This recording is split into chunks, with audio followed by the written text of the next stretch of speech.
Сәлем достар, бүгінгі тақырыбымыз давление жайлы болмақ. Жоғарғы қан қысымы. Жалпы давление дегеніміз не? Ол үлкен қан айналым шеңберіндегі артерия қан тамырында ішіндегі қысымның систоласы 140-тан жоғары, диастоласы 90-нан жоғары болған кездегі состоянияны жоғары қан қысымы деп атайды. Ол жалпы терапияда бұны тихая смерть дейді. Бұл білінбейді басында. Одан кейін бірте-бірте адамның мән бермеу салдарынан дәрігерге уақытылы қаралмау жағдайынан, скринингті өтпеу жағдайынан, скрининг деген профилактика, бұл давление көптеген органдарды зақымдап, ары қарай өзінің последствиясын алып келеді.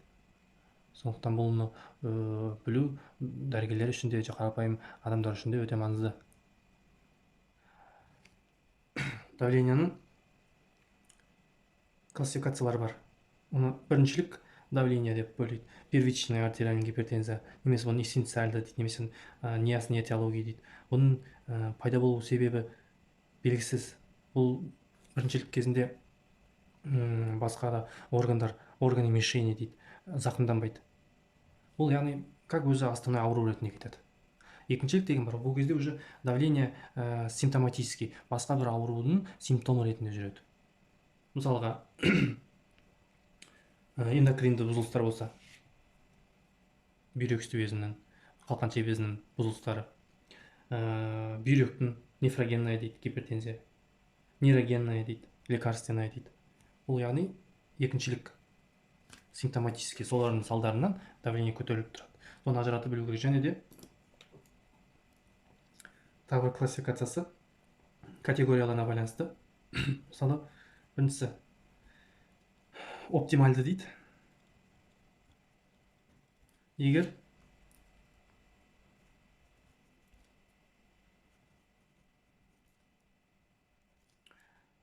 систоламыз 120-дан төмен, 80-ден төмен, бұл оптимальды. 110-да 70, 120-да 80, бұл нормальный, қалыпты давление. Нормальный қан қысымы 120 мен 129, 80-84 аралығы нормальный. Ол 130-да 80, например, 85, ол нормальный. Себебі қазіргі жалпы өмір тіршілік салтына байланысты, жұмысқа байланысты бұл нормальный болып есептелінеді, 130. Егер 130-дан 139, 85-тен 89, бұл да нормальныйдың жоғарғысы түрі. Высокой нормальный деп атайды. Келесі бірінші степень кетеді уже. Давление бірінші степень 140, 159 систола, диастола 90, 99. Бірінші степень кетеді. Ағы екінші степень 160, 179, 100, 109 екінші степень. Ағы үшінші степень 180-нен жоғары, 110-нан жоғары. Үшінші степень болып кетеді. Ал егер давлениеміз 140-тан жоғары, 90-нан кіші болса, изолированген систола давление атайды. Изолированное деп атайды. Бұл кезде де дәрігерге көрінген жөн. Осындай классификациялары бар. Келесінде осы давлениені тудыратын себептері жайлы болмақ. Қандай себептер? Біріншісі ол кез келген ауру стресс. Стресстен созылмалы психоэмоционалды перенапряжение.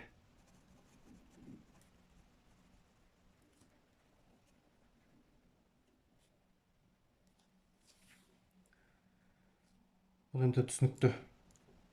Айтып кеткенше қазіргі өмір салты, қазіргі жағдайға байланысты бұл өте көп кездеседі.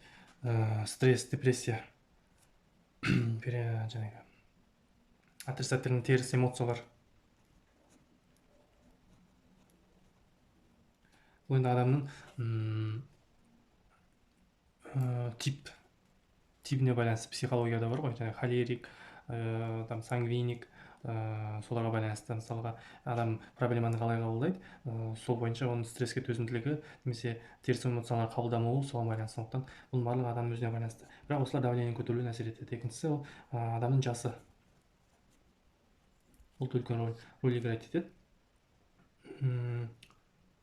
Мысалға 40 жасқа дейін ер адамдар үй ауырады. 40-қа дейін ер адам басталады, то есть 40-тан жоғары әйел адамда басталады. Бірақ ескерте кететін жаңағы ювелинная форма гипертензия деген бар, ол тоже жас кезде кездесетін давление, ол енді редко. Үшіншісі тұқым қуалаушылық дейді. Наследственность. Ол эндотелий қабатындағы эносинтетазаның кодировать ететін геннің жетіспеушілігі. Бұл білеміз, біз эносинтетаза қан тамырының қабырғасында эндотелийға орналасқан, жаңағы қан тамырларын кеңітіп отыратын бір медиатор десе болады. Төртіншісі гиподинамия. Аз қимыл өмірді қысқартады. Бесіншісі ожирение. Өткенде айттым, оның аурудың басы деп. Ожирение, жаңағы дислепидемия.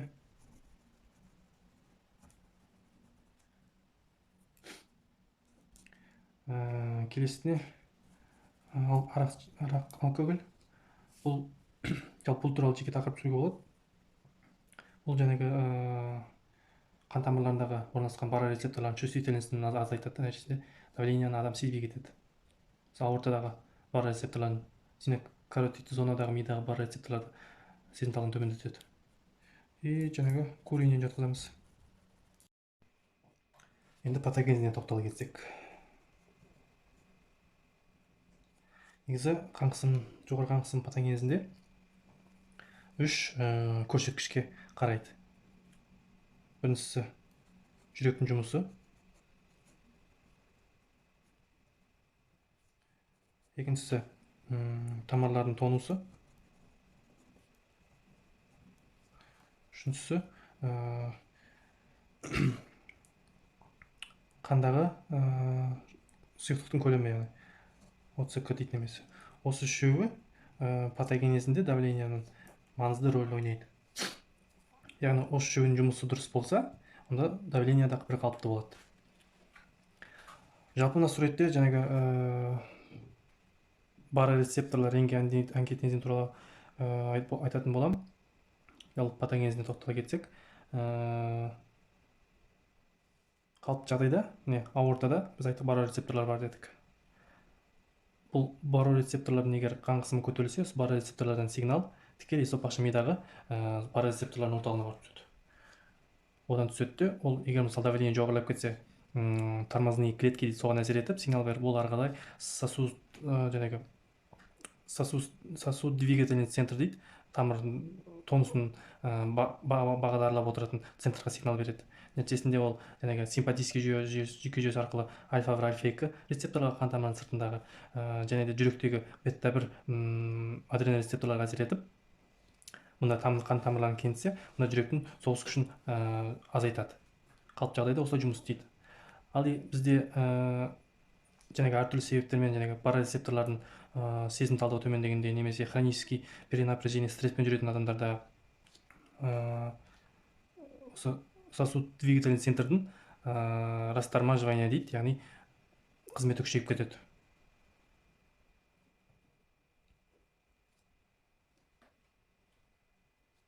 Нәтижесінде ол екі рецепторларға, альфа-1, альфа-2 бета рецепторға әсер етіп, сосудтардың спазмын шақырады. Спазм сосудов. Қан тамырлары тарылғаннан кейін біріншіден давление көтеріледі. И спазм болғандықтан шеткі тіндердің гипоксиясы дамиды. Тін дегеніміз клетканың.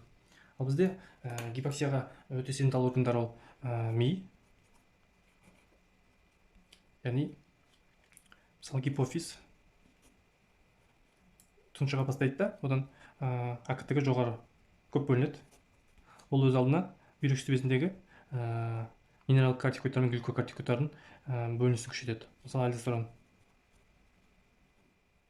Ол өз алдына жаңағы суды өзімен алып қалады ғой, спазм шақырады. Жаңағы оциканы көбейтеді. Объем циркулирующей крови соны көтереді. Ол давление одан сайын уж асқындырады. Тағы да бір бүйрек. Бүйректен мысалға осы ангитензин соны рецептор десе болады. Бүйректе жаңағы экстрагломерулар аппарат ренин бөледі. Одан ангитензин 2, ол да өз алдына тамырлардың спазм шақырады. Міне, нәтижесінде осының барлығы бір шеңбер болып табылады.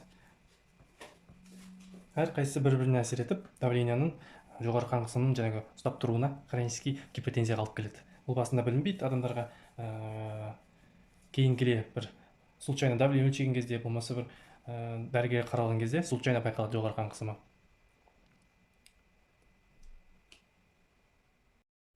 Клиникасына тоқтала кетсек, негізгі жоғары қан қысымының клиникасы ең біріншісі бас ауруымен жүреді. Бас ауруының бірнеше түрлері бар. Біріншісі венозная внутричерепная гипертензия деп атайды.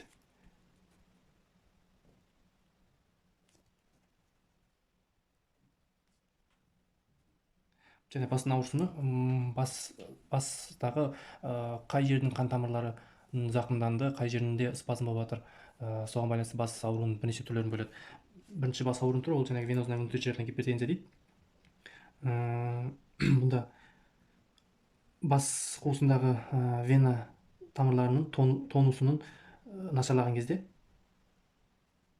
жаңағы нашарлап вена қан тамырындағы қан айналымы бұзылған кезде венозная гипертензия дамиды. Екіншісі бір ликварная головная боль дейді.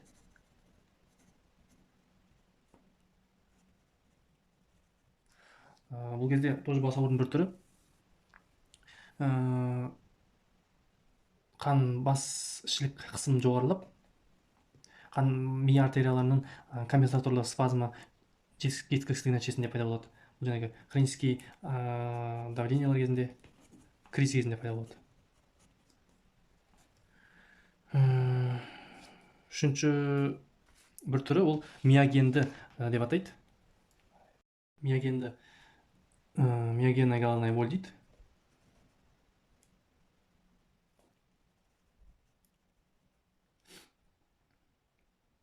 Бұл мидағы жұмсақ бұлшықетті тіндерінің напряжениясы кезінде пайда болады. Бұл негізгі сипаттамасы баяу басталып, баяу қояды. Көбінесе бір жаңағы стресс, психопатиялық напряжение кезінде басталады.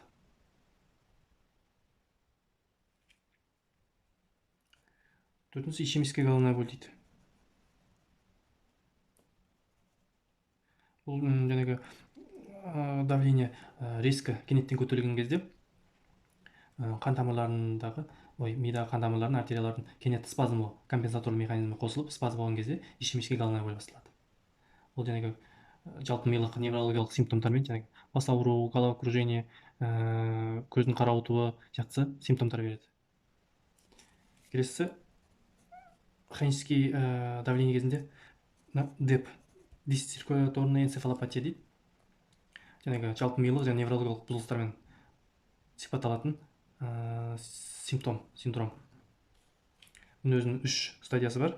Бірінші стадиясында, например, головокружение, головная боль, құлақтағы шуыл, памяттің төмендеуі, ашушаңдылық, жаңағы раздраженный сондай болады. Екінші стадиясында уже осы жоғарыда айтылғандардың барлығы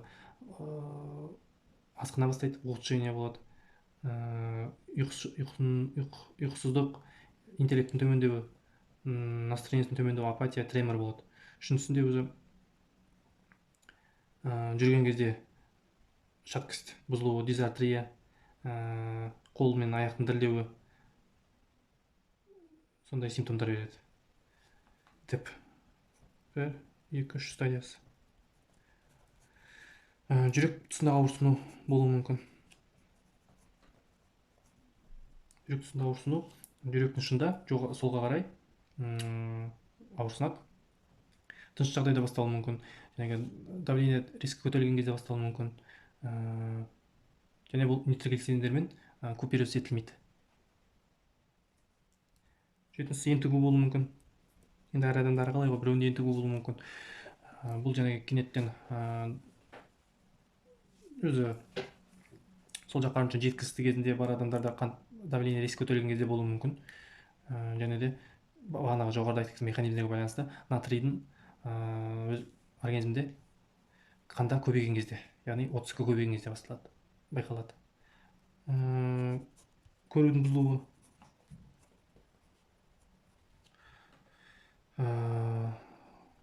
тағы да басқа. Бұл бастапқы негізгі белгілер. Бағана айттық қой, давление, ол хронический давление бүкіл органдарды паразит, миды болсын, бүйректі болсын, жүректі болсын.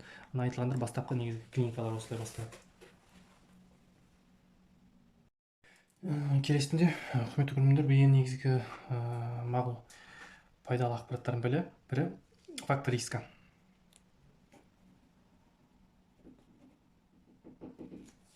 Фактор риска бұл диагноз қойып, дұрыс диагноз қоярда, дұрыс ем тағайындайтын кезде өте маңызды нәрселер фактор риска дейді. Яғни бір степеньді қойып алдық, цифрға қарап, бірінші степень, екінші степень, фактор риска. Нешінші риск соған байланысты. 4 фактор риска бар. Біріншісіне ол мыналар жатады, критерийлер.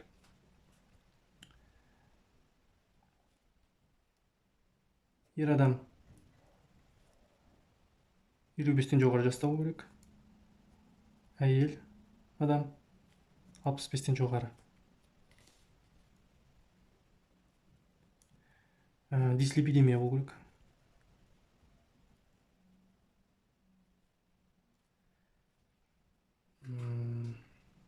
Глюкоза толеранттылықтың бұзылуы. То есть 7-11 аралығында.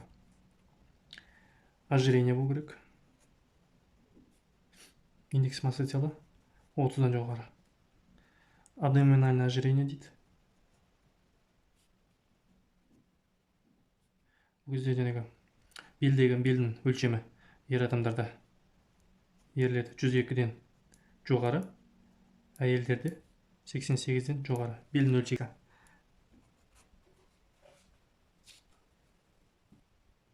ЕКГ-да гипертрофия болса, левая желудочка. ЕКГ-да. ЭХО-КГ-да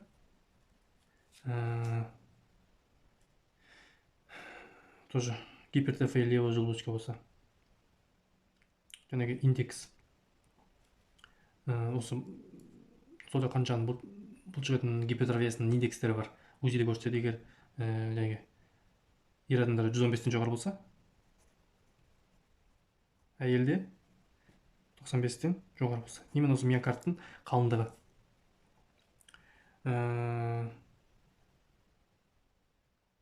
Көз нервінің поражениясы. Немесе кровоизлияние, немесе эксудат.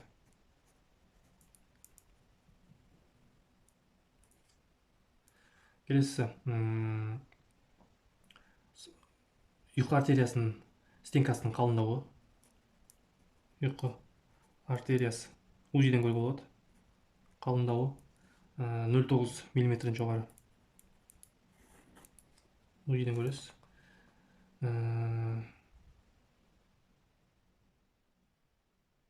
Осылар негізгі болар. Екінші фактор рискіға жатады. Еще пульсовое давление дейді. Пульсовое давление 60-тан көп болса. Бұл екінші фактор риска. Үшінші фактор риска. Мына жақтағым келесі екінші фактор риска тағы мочада не болса, белок болса, микроальбуминурия. Микроальбуминурия. Яғни 30-дан 300 миллиграмм сутка үсте болса. егер хронический болезнь почек болса, СКФ жаңағы 30-60 аралығында болса, ол екінші неге жатады. Фактор риска. Үшінші фактор риска. Ол бізде үшінші фактор риска уже сахарный диабет. Үшінші фактор риска кіреді.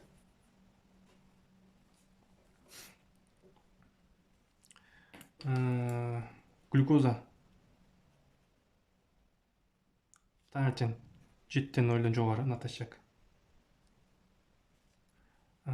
После нагрузки тамақ бергеннен 11-ден жоғары, яғни сахарный диабет белгілері.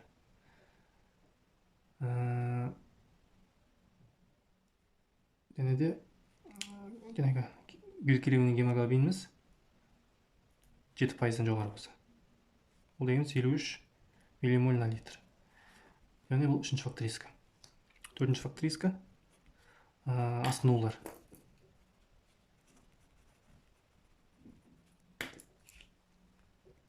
Асқынулар. Мысалы, инсульт, транзиторная ишемическая атака, ИБС, ХБП, жаңағы СКФ-міз 30-дан төмен. Белок мочада көп мөлшерде протеинурия 300-ден жоғары. Ретинопатия, көздің қабатын бұзылысы. Міне. Екіншісінде жаңағы ЕКГ-да гипертрофия болды. Құрметті достар, бүгінгі видеода осымен аяқтаймыз. Келесі видеода мен сіздерге осының емін лечениясын айтамын, гипотензивный дәрілерді, және әрқайсының әсер ету механизмін түсіндіруге тырысамын. Ал осы давленияның жаңағы лабораторный исследованиялары, жаңағы физикальный обследованиялардың барлығы протоколдан қарасаңыздар болады. Но негізгі бізге керегі фактор риска, этиологиясы және патогені жайлы қысқаша айтып, ұнаса лайк басып, комментарий жазып кетіңіздер.